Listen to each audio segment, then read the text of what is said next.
Chers amis, bonjour. Parlons de l'investissement immobilier. En parlant d'investissement, on a toujours dit qu'il faut différencier, multiplier son portefeuille. Pourquoi? Pour minimiser les risques. On connaît tous les histoires des riches sportifs qui étaient au top avant, genre Dennis Rodman de Chicago Bulls, qui étaient des millionnaires en dollars et qui a terminé à la fin par être en difficulté financière. Donc, peu importe notre travail, aujourd'hui on est jeune, on peut être manager, on peut être entrepreneur, l'argent coule à flot. Mais demain, après-demain, il peut y avoir des choses qui pourraient changer ça et c'est pour ça qu'on doit toujours faire des épargnes et investir.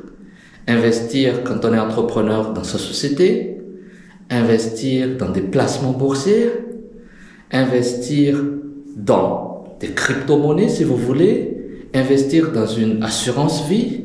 Il y a une multitude de possibilités d'investir et aujourd'hui nous allons parler de l'investissement immobilier. Ici on parle de l'entrepreneuriat, du leadership, de la stratégie et des investissements. Je suis Prosper Antialoun. L'investissement immobilier présente quelques avantages et quelques risques. Donc, commençons par les bonnes choses, les avantages. Le tout premier avantage est la régularité des recettes. Quand on a un bien immobilier et qu'on le loue, généralement, on a ce qu'on appelle un loyer, un revenu qui généralement est payé tous les mois. Donc, ça arrive tous les mois. Il n'y a pas vraiment beaucoup de risques de fluctuation, ça arrive généralement, sauf s'il y a des locataires qui sont de mauvaise foi. Deuxième avantage, c'est l'appréciation des biens immobiliers. Généralement, le prix d'un bien immobilier augmente. Ça peut stagner, mais de manière générale, ça augmente.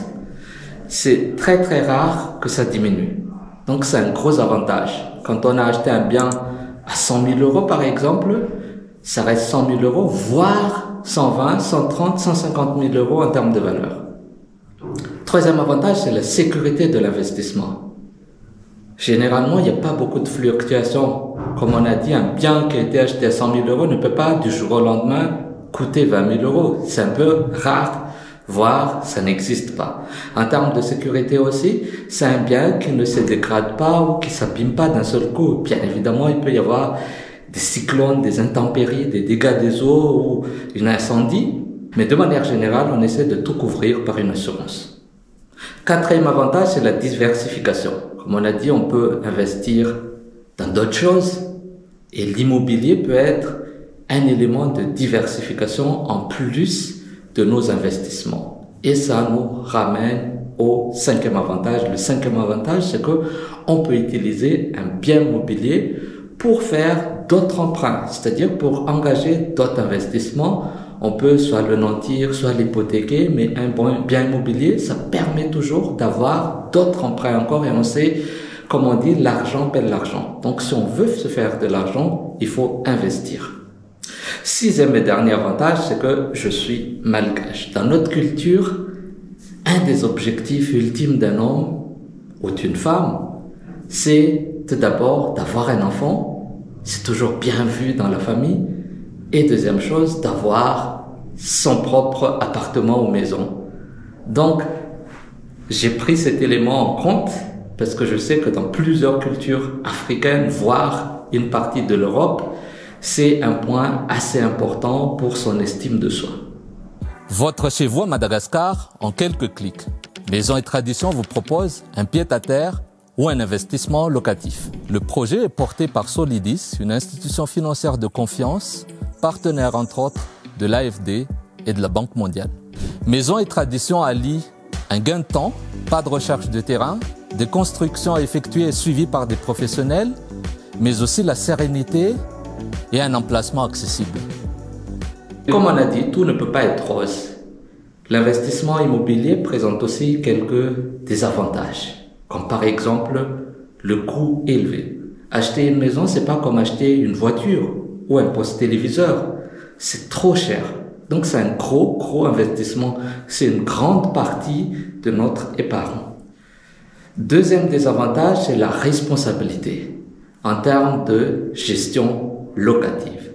Soit vous louez et que vous gérez vous-même et ça prend une partie de votre temps, soit si vous passez par une société spécialisée, bien évidemment, il y a une part de revenus qui devrait être reversée à cette société. C'est de l'ordre de 5 à 10% selon la société, selon le bien. Troisième désavantage, c'est le risque de vacances locatives. C'est-à-dire, il pourrait y avoir des moments où on n'arrive pas à trouver un locataire. Et là, c'est un risque parce que pendant cette période, il n'y a rien qui rentre en termes de recettes. Quatrième et dernier inconvénient, c'est que quand on a un bien immobilier, il faut l'entretenir. Donc, il y a des coûts de maintenance, des coûts d'entretien qui peuvent être élevés et qui s'enlèvent de nos recettes. Donc, il faut toujours y penser, les anticiper et bien évidemment les planifier pour pouvoir faire jouir et garder une bonne valeur de notre bien immobilier.